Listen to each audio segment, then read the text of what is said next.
Քայլեր, որոնք ես արել եմ եւ չեմ փոշմանում ու միշտ հիշելուց ժպտում եմ։ Տարիներ առաջ նոր տարվա նախօրյակին ես գրել եմ ձմեռ պապիկին նամակ, մոտավոր 9 տարի առաջ։ Ձմեռ պապիկին նամակ եմ գրել, բավականին ձյունոտ օրեր եւ այդ նամակը թողել եմ Հանրապետության հրապարակի կառավարության շենքից մի փոքր վերև այդ հատվածում եւ վստահ եմ, որ ինչ որ մեկը գտել է եւ կարդացել է։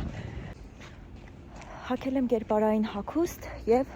ընկերուհուս հետ ձևացրել եմ, թե մենք այլազգից ենք եւ տարօրինակ լեզվով խոսել ենք հյուսիսային պողոտայի խանութներից մեկում, որտեղ մեզ սկսել են ձեռառնել հայերեն լեզվով եւ մենք այդ ամեն ինչը հասկացել ենք։ Ունեցել եմ գիրք, որը ինձ նոր էին նվիրել, ինձ համար շատ կարևոր էր այդ գիրքը,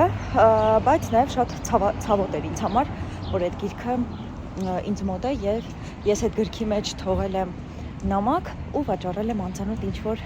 մի մարդու եւ այդ մարդը ինձ գտել է մի քանի ամիս անց եւ շնորհակալություն հայտնել մեջ այդ նամակը թողնելու համար ու նշել, որ իր կյանքը փոխել է այդ նամակը։ Իմ քոլեջի տղա կուրսընկերների գլխին պատմություն եմ սարքել եւ իրենք ամբողջ կուրսի տղաներով գնացել են կռվի X ինչ-որ մի հատ տղայի հետ,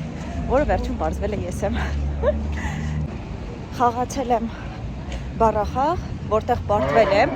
եւ խորենացի խաչմերուկից սինյով սուրճի բաժակները ամաներով սուրճը լցրած տարել եմ դեպի անգլիական այգի։ Կարող եք կիսվել, թե դուք ինչ եք արել մեկնաբանություններում, իսկ ես սիրով կկարդամ։